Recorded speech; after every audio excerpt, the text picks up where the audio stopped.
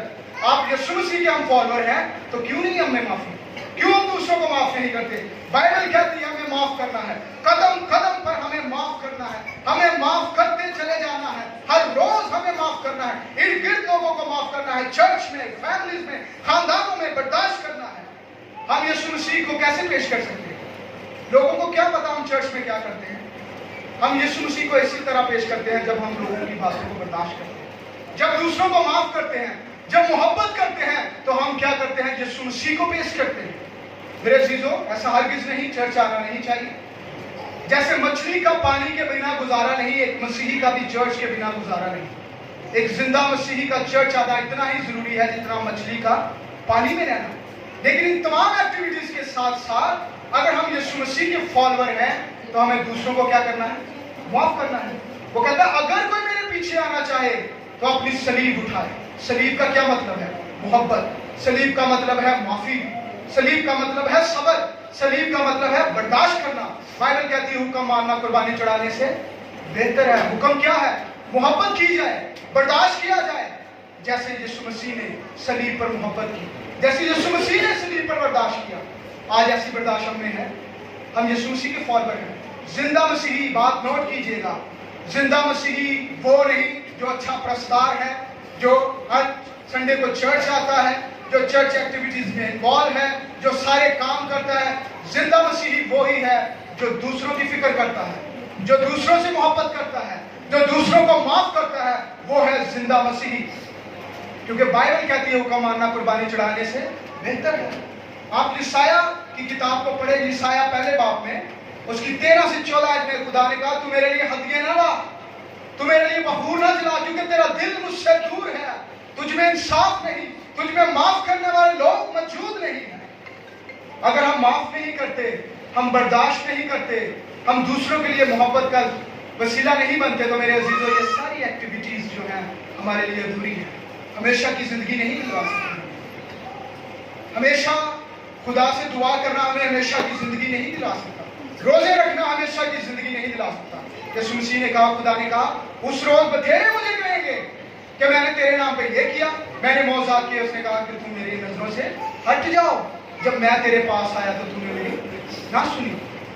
دوسروں سے محبت کرنا, معاف کرنا, برداشت کرنا, یہی ایک مسیحی ہے, یہی ایک زندہ مسیحی ہے. بہت سی اپنی زندگی میں ایکٹیویٹیز میں ڈیوٹیز میں دیکھتا ہوں اپنے کرسچنز کو دوسروں کے ساتھ لڑتے ہوئے, جھگڑتے ہوئے, گالی گلوچ کرتے ہوئے. یہ مسیحی نہیں. زندہ مسیحی وہی ہے جو دوسروں کو معاف کرتے ہیں, جو برداشت کرتے ہیں, جو محبت کرتے ہیں. میرے عزیزوں, ایک پھول اور چڑیا کی دوستی ہو گئی تو پھول ریڈ کلر کا تھا تو چڑیا کو کہتا ہے یار میں تجھے پسند نہیں کرتا, مجھے تیرے سے دل نہیں. اس نے کہا کیا بات؟ اس نے کہا میرا کلر جو ہے وہ ریڈ ہے اور تو کسی اور کلر کی. تو چڑیا کافی دن پریشان رہی. 3-4 دن کے بعد وہ پھول کے پاس واپس آئی تو ریڈ کلر کی. تو پھول نے کہا یہ کیا ہوا؟ اس نے کہا میں باغ کے سارے پھولوں کے بیچ میں سے گزر کے آئی, ان کانٹوں کو جو پھولوں کے ساتھ لگے مجھے چبھے, اور جب کانٹے چبھے تو وہ خون سے بھر گئی اور وہ لال ہو. یہ ہے محبت, یہ ہے معاف کرنا, دوسروں کے لیے قربانی. میرے عزیزو, اگر ہم یسوع مسیح کے فالوور ہیں تو ہمیں ہر کانٹوں کو برداشت کر کے اپنی صلیب اٹھانی. صلیب, کئیوں کے رشتے ان کی صلیب ہے, کئیوں کی جاب ان کی صلیب ہے, کئیوں کا کام کاج ان کی صلیب ہے. ہر ایک وہ مشکل کام جو وہ سمجھتے ہیں آپ صلیب سمجھیں, آپ کے لیے وہ آسان ہوتا ہے. کانٹے چبھتے رہیں, آپ دوسروں کو معاف کرتے ہوئے گزرتے جائیں. یہی اصل تعلیم ہے بائبل مقدس کی. محبت, معافی, خداوند یسوع مسیح صلیب پر موجود ہے. وہ کہتا ہے میں نے تیرے لیے کیل ٹھکوائے, میں نے تجھے معاف کیا, تجھ سے محبت کی, تو بھی دوسروں سے کیا کر؟ محبت کر. ہر کوئی معاف نہیں کر سکتا. معافی کا فضل خدا کی طرف سے ہوتا ہے. میری بات یاد رکھیے, جس کے گناہ معاف نہیں ہوئے وہ دوسروں کو معاف بھی نہیں کر سکتا, کیونکہ جس پر خود فضل ہوا ہے وہی دوسروں کو معاف کر سکتا ہے. اور میری بات یاد رکھیے گا کہ نہ معاف کرنے کی بھی بدروہیں ہوتی ہیں، ڈیول اسپرٹس ہوتی ہیں جو آپ کو معاف کرنے نہیں دیتی، دوسروں کی باتوں کو بھولنے نہیں دیتی کہ اس نے تیرے ساتھ ایسا کیا تھا، اسے معاف کبھی نہ کرنا۔ میرے عزیزو، ان ڈیول اسپرٹس کو ختم کیجیے، حقیقی مسیحی بنیے، یسوع مسیح کے فالوور ہیں۔ ہمیں دوسروں کو معاف کرنا ہے جیسے صلیب پر اس نے معاف کیا۔ آج اگر ہم برکت لینا چاہتے ہیں ان کلمات کی تو ہمیں اپنے رشتہ داروں کو معاف کرنا ہے۔ اٹھائیے فون، ان لوگوں کو فون کیجیے، کالز کیجیے، ان سے معافی مانگیے، معاف کیجیے جن کو آپ نے ابھی تک معاف نہیں کیا۔ بائبل کہتی ہے ہر ایک کو معاف کیجیے، چاہے جو کچھ مرضی ہو جائے۔ ہمسایوں سے کوئی غلطی ہوئی ہے، بیٹے سے، بیٹی سے، بہو سے، کسی سے بھی غلطی ہوئی ہے، معاف کیجیے لوگوں کو، برداشت کیجیے، یہی حقیقی مسیح ہے۔ عزیزو، آئیں اپنی آنکھیں بند کریں، خداوند آج کے کلمہ کے وسیلہ سے آپ کو برکت دے، اور چھوٹی سی دعا کریں گے کہ خدا ہمیں توفیق دے تاکہ ہم دوسروں کو معاف کر سکیں، تاکہ حقیقی مسیحی بن سکے جیسے خداوند یسوع مسیح نے اپنے ستانے والوں کے لیے بھی صلیب پر دعا کی۔ قدوس زندہ آسمانی بزرگ خداوند، دنیا میں ایسی مثال نہیں ملتی جیسا خدا تو نے کر دکھایا ہے۔ خدا دنیا میں، ہسٹری میں ایسی کوئی مثال نہیں جو تو نے کیا خدا۔ اپنے دشمنوں کو بھی تو نے معاف کیا خدا، اپنے ستانے والوں کو بھی تو نے معاف کیا خدا۔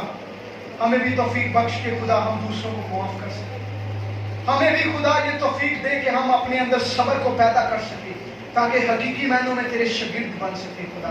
اس کرنے کے وسیلہ سے ہم سب کو برکت دے، مانگتے تیرے پیارے بیٹے اپنے خدا یسوع مسیح کے نام سے۔ تھینک یو ویری مچ، خدا آپ کو برکت دے۔